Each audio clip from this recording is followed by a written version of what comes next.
Assalamualaikum warahmatullahi wabarakatuh. Perkenalkan, nama saya Ramli dari Teknik Mesin 2019A. Jadi kesempatan kali ini kita bakalan memaparkan mengenai sensor dan transducer. Apa itu sensor dan transducer? Yaitu merupakan suatu alat yang penting dan juga banyak sekali digunakan pada elektronika seperti itu. Terus di sini ada sensor. Jadi sensor ini merupakan suatu alat atau komponen yang fungsinya untuk mendeteksi sinyal-sinyal yang berasal dari perubahan energi seperti energi listrik, ada kimia, terus juga mekanik. Terus di sini ada beberapa sensor juga contoh, yaitu sensor pada kamera. Kamera itu sensornya itu berarti penglihatan. Terus juga ada sensor kulit, yaitu peraba sebagai sensor peraba. Terus ada kuping sebagai sensor pendengaran, dan juga di sini ada LDR, yaitu light dependent resistant atau sebagai sensor cahaya seperti itu. Dan juga ada beberapa sensor yang dibuat ukurannya sangat kecil, yaitu pada orde nanometer, karena memudahkan pemakaian dan juga sangat hemat energi seperti itu. Terus di sini juga ada sensor ini adalah komponen listrik elektronik yang bersifat karakter kelistrikannya diperoleh atau diambil melalui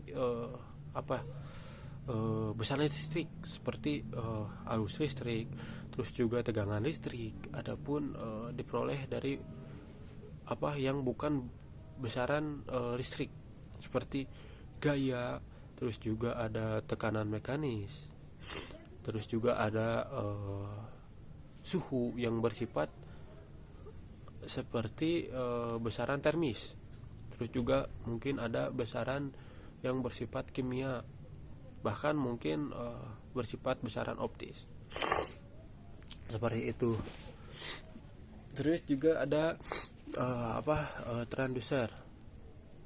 Transducer ini adalah sebuah alat yang digerakkan dari suatu energi dalam sebuah transmisi. Biasanya juga menyalurkan pada energi, jadi dalam bentuk yang sama atau juga bentuk berlainan, seperti sistem transmisi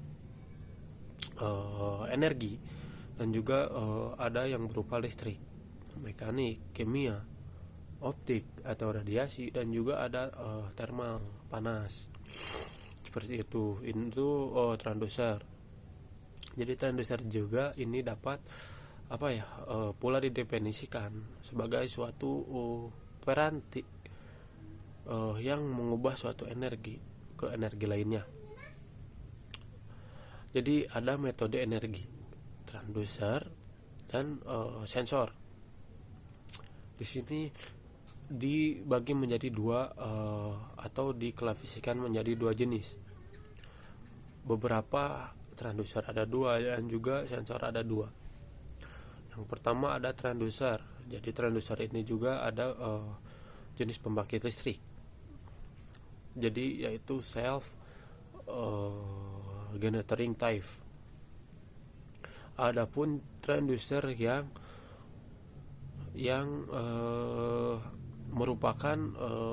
memerlukan daya.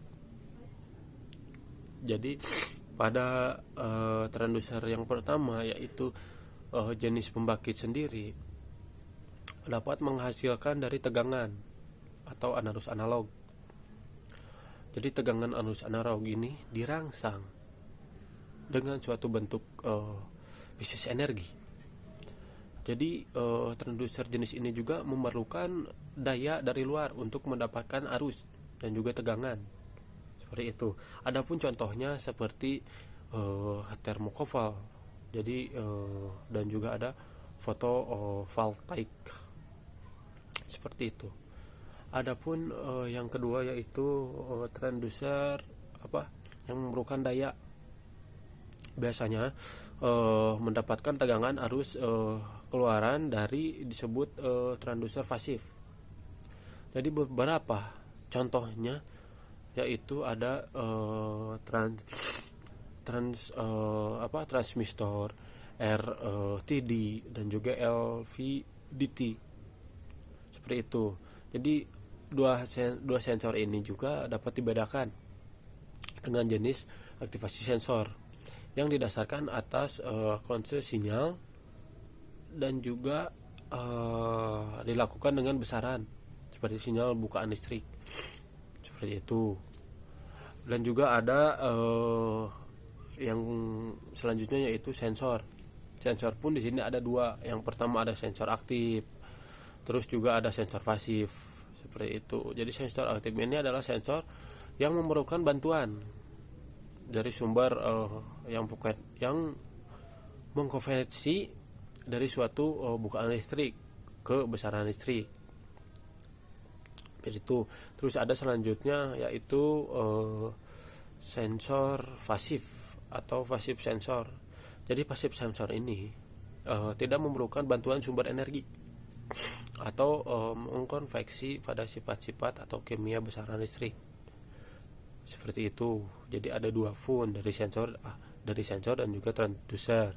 Yang pertama ada sensor aktif dan juga sensor pasif seperti itu. Terus juga ada di sini klasifikasi sensor berdasarkan penggunaan. Pada sensor ini juga biasanya dikelompokkan menjadi 3 bagian. Ada sensor thermal, terus juga ada sensor mekanis, terus juga ada sensor optik atau cahaya. Jadi sensor thermal ini biasanya juga merupakan sensor yang digunakan untuk mendeteksi suatu perubahan suhu pada temperatur seperti pada benda padat. Biasanya ada cair dan juga gas atau contohnya seperti thermal pada termokapel seperti itu. Juga ada sensor mekanis. Nah, pada sensor mekanis ini biasanya merupakan sensor yang mendeteksi perubahan mekanis seperti gerakan atau pergesekan. Posisi gerak lurus biasanya melingkar. Jadi seperti tekanan, aliran, level dan juga pada sebagian ada contoh biasanya dari sensor mekanis ini adalah dari strange gauge atau load scale dan juga load scale itu yang mengenai sensor mekanis. Terus juga ada yang ketiga yaitu sensor cahaya atau optik. Ini biasanya sensor optik ini sensor yang dapat perubahan cahaya. Biasanya dari pantulan cahaya, terus juga dari benda atau pada ruangan. Jadi sensor ini cahaya ini adalah pada light dependent radiator atau LDR tadi. Seperti itu. Jadi ada 3 klasifikasi mengenai sensor juga. Jadi ada klasifikasi sensor berdasarkan sifat-sifatnya atau berdasarkan sifat-sifat dasar dari keluaran. Jadi yang pertama ada keluaran dari transducer dan juga sensor yang diklasikan menjadi 5 jenis. Atau yang pertama ada perubahan pada resisten besaran yang di indera menghasilkan perubahan resisten pada keluarannya. Seperti contohnya ada resisten temperatur direktor atau RTD. Nah, pada prinsip kerja RTD ini biasanya jadi besaran dari temperaturnya juga menjadi perubahan tahan listrik seperti itu. Terus juga ada strike Google yang tadi saya paparkan. Nah, dari bentuk file ini juga jadi trans Google ini adalah logam atau kawat logam yang bersifat isolasi pada benda yang akan diukur tekanannya seperti itu. Juga ada transistor, prinsip dari transistor yang mengubah pada besaran temperatur, jadi menjadi perubahan aliran listrik seperti itu. Terus juga ada perubahan dari induktansi. Nah, jadi besaran-besaran yang indera atau diterima dari sensor seperti menghasilkan perubahan besaran tegangan pada keluarannya dapat disebabkan oleh indukasi pada sensor. Jadi contohnya ada sensor induktif atau prinsip dari basis dari sensor induktif, yaitu besaran perubahan induksi coil datar. Jadi pada ada gangguan pada bahan konduktif biasanya. Jadi pada medan magnetnya ini, sehingga bahan bakar atau pada bahan, bukan bahan bakar, jadi pada bahannya itu bakalan menjadi halus, jadi menjadi arus ya, jadi arus pusar.